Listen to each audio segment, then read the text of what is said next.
मैं Banwarilal Meena, associate professor economics, राजकीय महाविद्यालय पीपलकोट, आपका स्वागत करता हूँ। बच्चों, हमने बीए सेकेंड ईयर के पेपर सेकंड के यूनिट फर्स्ट में इससे पहले सांख्यिकी माध्यों के प्रकार के बारे में विस्तार से अध्ययन किया। सांख्यिकी माध्यों में हमने देखा कि सांख्यिकी माध्य को कितने आधारों पर हम वर्गीकृत कर सकते हैं, जिसमें हमने मुख्य रूप से सांख्यिकी माध्यों का जो आधार लिया, स्थिति संबंधी माध्य, जिसमें हमने 2 टाइप पढ़े थे, बहुलक और माध्यिका।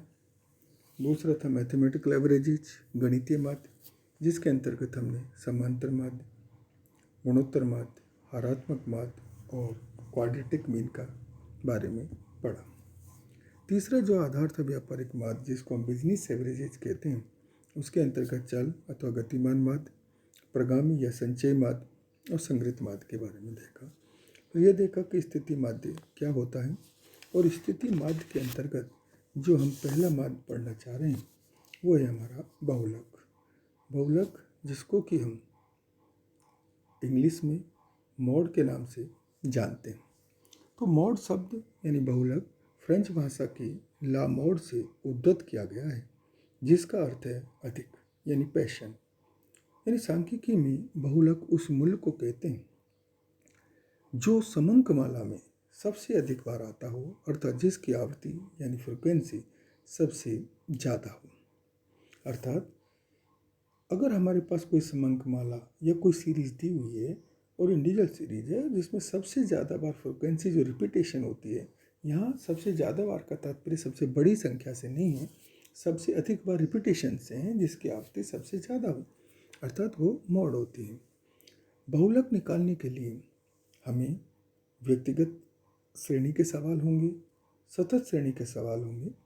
व्यक्तिगत श्रेणी में बहुलक को निकालने के लिए तो सबसे अधिक आवृत्ति होती है, जो रिपीटेशन जिसका सबसे ज़्यादा बार होता है, वही बहुलक के अंतर्गत हम उसको मानते हैं। जैसे मान लीजिए हम कोई समंक श्रेणी लेते हैं 2, 4, 3, 5, 2, 7, 2, और हमें कहा जाए कि इसका मॉड निकालिए, तो यहाँ पर हम देखते हैं कि सबसे ज़्यादा बार 2 का रिपीटेशन हुआ है, अर्थात इसकी आवृत्ति सबसे ज़्यादा बार रिपीट हुई है, इसलिए इस समंकमाला का जो बहुलक होगा वो 2 होगा। ये एक व्यक्तिगत सीरीज की हम बात कर रहे हैं। अगर हमारे पास सतत श्रेणी हो, सतत श्रेणी का तात्पर्य यह है जैसे 0 से 10, 10 से 20, 20 से 30, 30 से 40, और सामने हमें फ्रिक्वेंसीज दी हुई होती है। मान लीजिए जो एग्जाम्पल हमारे सामने है 0 से 10, 10 से 20, 20 से 30, 30 से 40, फ्रिक्वेंसीज 2, 5, 7, 3। ये सतत श्रेणी हमें जो कंटिन्यूस सीरीज दी हुई है, ये समावेशी भी हो सकती है और अपवर्ज्य भी हो सकती है, दोनों ही रूप में हमें दी हुई हो सकती है। यहाँ हमें जैसे हम देख पा रहे हैं 0 से 10, 10 से 20, यहाँ जो हमें ये सतत श्रेणी दी हुई है, ये जो श्रेणी है ये अपवर्ज्य श्रेणी है। अपवर्ज्य का मतलब है कि 0 से 10, 10 से 20, यानी जो वर्ग सीरीज है उसकी अपर लिमिट हमारी इस लिमिट जो लिमिट है उसमें शामिल नहीं होती, वो अगले की लोअर लिमिट में शामिल होती है। अर्थात इसमें लोअर और अपर लिमिट दोनों उस वर्ग का भाग नहीं होती है। इसको हम अपवर्ज्य सीरीज के नाम से है सतत सीरीज, लेकिन अपवर्ज्य श्रेणी। अगर हमें ये सीरीज सतत श्रेणी ऐसे दी हुई होती 1 से 10, 11 से 20, 21 से 30, 31 से 40, चूँकि यहाँ पर ब्रेक हो रहा है 1 से 10, अगली हमारी 11 से 20, तो यहाँ पर इसका मतलब हुआ कि ये समावेशी सीरीज है। समावेशी का तात्पर्य ये हुआ कि यहाँ पर दोनों ही लिमिट, लोअर और अपर लिमिट, उस वर्ग का ये भाग है, अर्थात दोनों को ही इसमें शामिल किया जाता है। अगर हमें किसी भी सवाल को करने के लिए हमें समावेशी सीरीज दी हुई है, तो उसको हमें अपवर्ज्य सीरीज में पहले बदलना होगा। अपवर्ज्य सीरीज में बदलने के लिए सिंपल तरीका है, लोअर लिमिट में 0.5 घटा देंगे और अपर लिमिट में 0.5 जोड़ देंगे, जिससे हमारी जो जैसी सीरीज है वो अपवर्ज्य सीरीज में परिवर्तित हो जाएगी। अब हम ये देखना चाहेंगे कि जो हमारी कंटिन्यूस सीरीज है उसके अंतर्गत बहुलक कैसे निकाला जाता है। बहुलक के हम न्यूमेरिकल्स के द्वारा विस्तार से अध्ययन करेंगे, लेकिन यहाँ उनका अध्ययन करने से पहले एक सामान्य रूप से जो एक सूत्र, जो फॉर्मूला द्वारा बहुलक को हम देखना चाहेंगे। तो हम जानते हैं कि बहुलक का जो सूत्र होता है z बराबर L1 plus F1 minus F0 upon 2F1 minus F0 minus F2 into I. देखिए यहाँ पर हमने z का संकेत लिया है बहुलक से यानी मॉड से, और हमारे जो सूत्र लिखा हमने L1 plus F1 minus F0 upon 2F1 minus F0 minus F2 into I, इसमें जितने भी संकेत लिए हैं उनको हमें समझना बहुत ज़रूरी है। तो हम देखते हैं कि L1 का तात्पर्य ये हुआ कि हमारे वर्ग, जो भी बहुलक वर्ग का निर्धारण होगा, जिसको हम ग्रुपिंग मेथड द्वारा निर्धारित करेंगे कि हमारा बहुलक वर्ग कौन सा है, और उस ग्रुपिंग मेथड क्या है उसका हम डिटेल से अध्ययन अगले व्याख्यान में करेंगे। जब हमने बहुलक वर्ग का निर्धारण कर लिया तो हमारे सामने जो वर्ग निर्धारित हुआ उसमें दो लिमिट हमारे पास होंगी, एक L1 और एक L2। हम जानते हैं कि L1 लोअर लिमिट होती है जिसको हम निम्न सीमा के नाम से जानते हैं, L2 अपर लिमिट होती है जिसको हम ऊपरी सीमा के नाम से जानते हैं। यहाँ हमने जो सूत्र लिखा है उसमें L1 का प्रयोग किया गया है, अर्थात उस बहुलक वर्ग की निम्न सीमा के संदर्भ में यह हम बात कर रहे हैं। जब बहुलक वर्ग का निर्धारण हो गया, उसके सामने हमें जो बारंबारता दी हुई है, तो जो वर्ग निर्धारित होगा उसके सामने जो बारंबारता होगी उसको हम F1 कहेंगे, अर्थात F1 का यह मतलब हुआ बहुलक वर्ग की आवृत्ति यानी फ्रिक्वेंसी। हमारे फॉर्मूले के अंतर्गत F0 भी है। F0 का तात्पर्य हुआ कि बहुलक वर्ग से पहले वाली आवृत्ति, और यहाँ पर F2 का तात्पर्य हुआ बहुलक वर्ग के बाद की आवृत्ति। अर्थात हम यहाँ पर L1 निकाल चुके हैं, F1, F0, F2। हमारे सूत्र में अगर हम देखें तो एक I और है। I मतलब रेंज यानी विस्तार, यानी कि उनका वर्ग अंतराल। जो बहुलक वर्ग हमारा निकल कर आएगा उसका जो विस्तार होगा उसको हम I के नाम से जानते हैं। इन सब को निकालने के बाद हम अपना जो बहुलक का सूत्र है z बराबर L1, यहाँ पर हम L1 की जगह लोअर लिमिट रखेंगे, प्लस F1 बहुलक वर्ग की बारंबारता माइनस F0 बहुलक वर्ग से पूर्व की बारंबारता upon 2F1 minus F0 minus F2 into I. इन सब वैल्यूज को पुट करने के बाद बहुलक वर्ग का हम कैलकुलेशन बहुत ईजीली कर सकते हैं। बहुलक वर्ग का निर्धारण के लिए ग्रुपिंग करना जरूरी है, जो हम अपने अगले व्याख्यान में देखेंगे। अब हमने जो बहुलक का निर्धारण किया, मान लीजिए वो हमारे बहुलक वर्ग की सीमा से बाहर आता है, तो उसके लिए भी हमें एक अल्टरनेटिव बहुलक का सूत्र प्रयोग करना होगा। उसको हम अगले अध्याय में, अगले व्याख्यान में देखेंगे। इसलिए ये हम देख सकते हैं कि बहुलक को निकालने के लिए बहुत ही एक सिंपल तरीके से z बराबर L1 plus F1 minus F0 upon 2F1 minus F0 minus F2 into I सारी वैल्यूज पुट कीजिए और हम बहुलक वर्ग का निर्धारण कर सकते हैं। बहुलक सांख्यिकी का एक बहुत ही महत्वपूर्ण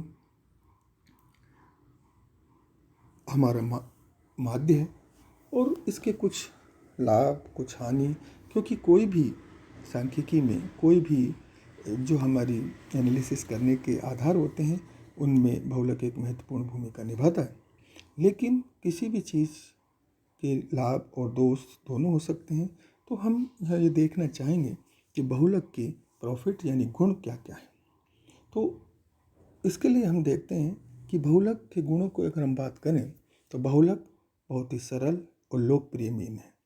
यानी हम जितने मीन पढ़ते हैं उन सब में बहुत ही सरल और लोकप्रियता इसलिए है क्योंकि बहुलक अगर हमें डिस्क्रीट सीरीज दी हुई है, व्यक्तिगत सीरीज दी हुई है, तो हम जानते हैं कि बहुलक जो सबसे अधिक बार रिपीटेशन वाली आवृत्ति है उसको देखकर ही उसका अंदाज़ा लगाया जा सकता है कि बहुलक उसका क्या होगा। तो हम कह सकते हैं कि बहुलक बहुत ही सरल और लोकप्रिय मीन है। दूसरा इसका जो सबसे बड़ा गुण हम देखते हैं कि चरम मूल्यों का न्यूनतम प्रभाव। हम जानते हैं कि हमारी जो पूरी सीरीज होती है, चाहे वो व्यक्तिगत हो चाहे वो सतत हो, अगर हम मीन का अध्ययन करते हैं तो वह सभी मूल्यों का व्यक्तिगत चीज अगर ले मीन के निकालने के लिए, माध्य को निकालने के लिए, तो सभी जो हमारे मूल्य दिए हैं उनका योग करना होता है, यानी सभी मूल्यों का उसमें समावेश होता है, तो चर मूल्यों का इफेक्ट भी उसमें पड़ता है। बट हम अगर मॉड यानी बहुलक के अंतर्गत देखें तो चर मूल्यों का बहुत ज़्यादा प्रभाव नहीं पड़ता, क्योंकि हमें यहाँ पर केवल वही मूल्य काम में आते हैं जो हमारा बहुलक वर्ग निकल कर आता है। अन्य वर्गों का इसमें ज़्यादा बहुत बड़ा योगदान नहीं है। तो ये एक इसका सबसे बड़ा लाभ या गुण हम कह सकते हैं कि बहुलक पर चर मूल्यों का न्यूनतम प्रभाव पड़ता है। तीसरा हम इसका जो महत्वपूर्ण गुण के रूप में देख सकते हैं कि बहुलक का बिंदु रेखीय निर्धारण किया जा सकता है। या बिंदु रेखीय निर्धारण का तात्पर्य यह है कि बहुलक को हम रेखा चित्र द्वारा भी प्रस्तुत करके उसका विश्लेषण, उसका निर्वचन कर सकते हैं। तो यह एक महत्वपूर्ण गुण हम बहुलक का देख सकते हैं। अन्य लाभ या गुण के रूप में देख सकते हैं कि ये हमारी समंकमाला का सर्वोत्तम प्रतिनिधित्व करता है, क्योंकि सबसे अधिक बार रिपीटेशन होने वाली आवृत्ति ही हमारी बहुलक होती है। तो हम कह सकते हैं कि हमारी जो समंकमाला है उसका पूर्ण रूप से ये प्रतिनिधित्व करता है। इस प्रकार हमने देखा कि बहुलक के बहुत सारे गुण, बहुत सारे लाभ हैं, लेकिन कोई भी माध्य या कोई भी सांख्यिकी जो हम निकालते हैं मूल्य, उसमें सभी परिपूर्ण या परफेक्ट नहीं होते, उनके अंतर्गत भी कुछ कमियां या दोष होते हैं। तो कुछ दोषों की भी हम यहाँ चर्चा करना चाहेंगे। तो बहुलक के कुछ कमी या दोष हम देख सकते हैं कि पहली कि अनिश्चित व स्पष्ट। हम जानते हैं कि बहुलक जो कि सबसे अधिक बार रिपीटेशन होने वाली आवृत्ति है और ये सभी से ज़्यादा बार आने वाली होने के कारण ये जरूरी नहीं है कि वो हमारी समंकमाला के सर्वोत्तम मूल्यों का प्रतिनिधित्व करें, और ये एक अनिश्चितता की स्थिति की ओर हमें धकेलता है। तो हम कह सकते हैं कि बहुलक की ये बहुत बड़ी कमी है। दूसरा, इसकी जो सबसे बड़ी कमी है वो है बीजगणितीय विवेचन का अभाव। हम जानते हैं कि बीजगणितीय विवेचन के लिए समंकमाला के सभी चरों का हमें विश्लेषण या उसका समावेश करना होता है, जबकि हमने इस बहुलक के अंतर्गत देखा कि यहाँ पर जो हमारी समंकमाला है उसमें केवल उन्हीं वर्गों का ही हम अध्ययन करते हैं जो बहुलक वर्ग निकल कर आया, इसलिए इसका गणितीय विवेचन करना पॉसिबल, संभव नहीं है। तीसरी इसकी सबसे बड़ी जो कमी हम देखते हैं कि चरम मूल्यों की उपेक्षा की गई है, क्योंकि इसमें समंकमाला के हम बार बार रिपीटेशन कर रहे हैं कि सभी मूल्यों को शामिल नहीं किया जाता, इसलिए जो चरम मूल्य अगर हमारी समंकमाला में उनकी उपेक्षा की गई है, जिससे जो हमारा रिजल्ट निकलता है वो ये ज़रूरी नहीं होता कि वो समंकमाला का पूर्ण प्रतिनिधित्व करें। ये इसकी एक बहुत बड़ी कमी के रूप में हम देखते हैं। अगली कमी के रूप में अगर हम बहुलक की कमी देखें कि कुल मूल्य ज्ञात नहीं होना। कुल मूल्य का तात्पर्य ये है कि अगर हमें फ्रिक्वेंसी दी हुई है और उस चर का मूल्य दिया हुआ है तो उन्हें मल्टीप्लाई करके, गुणा करके हम कुल मूल्य नहीं निकाल सकते। पूरी समंकमाला का पर्टिकुलर उस वर्ग का मूल्य निकल सकता है। तो ये एक बहुलक की बहुत बड़ी कमी है। अगली कमी या दोष के रूप में हम देख सकते हैं कि भ्रामक रिजल्ट निकलते हैं। कई बार किसी चीज़ का ज़्यादा रिपीटेशन होना ये ज़रूरी नहीं है, जैसे कि हमने आगे भी पढ़ा कि वो उस श्रेणी का प्रतिनिधित्व करती है। तो हम कह सकते हैं कि कई बार बहुलक हमें दिग्भ्रमित भी कर सकता है, अर्थात हम भ्रामक परिणाम भी उससे निकाल सकते हैं, जिससे हमारा जो निर्वचन, जो हम विश्लेषण है, वो कोई यूजफुल या हेल्पफुल हमारे लिए नहीं हो सकता। ये भी इसकी एक कमी के रूप में हम देख सकते हैं। अगली इसकी जो दोष या कमी है वो है वर्ग विस्तार का प्रभाव। वर्ग विस्तार का प्रभाव इस पर बहुत अधिक पड़ता है। हम जानते हैं कि बहुलक वर्ग का निर्धारण ग्रुपिंग समूह द्वारा किया जाता है और उसका निर्धारण करने के बाद जो वर्ग निकल कर आता है उसी के वर्ग विस्तार को हम सूत्र में प्रयोग करते हैं। अगर वो वर्ग विस्तार हमारे जो एक संपूर्ण समंकमाला के वर्ग विस्तार से एक डिफरेंट तरह का हो, यानी समंकमाला के सारे वर्ग विस्तार एक अलग समरूपता लिए हुए हो और वो वर्ग विस्तार एक अलग प्रकार का हो, तो वो हमारा जो एनालिसिस, जो रिजल्ट निकलेगा वो एक दिग्भ्रमित करने वाला होगा। ये भी हमारे बहुलक की एक बहुत बड़ी कमी है। इस प्रकार हमने आज देखा एक थियोरेटिकल रूप में कि बहुलक क्या होता है, क्या इसका सूत्र होता है, क्या इसके गुण और दोष हैं, इनका हमने अध्ययन किया। हम जो आगे इनका गणितीय रूप से न्यूमेरिकल्स का सॉल्यूशन करके और बहुलक का कॉन्सेप्ट को क्लियर करने की कोशिश करेंगे कि किसी भी प्रकार का न्यूमेरिकल्स को किस प्रकार सॉल्व हमें करना है, इसका हम डिटेल से अध्ययन करेंगे। आज के लिए इतना ही। Thank you.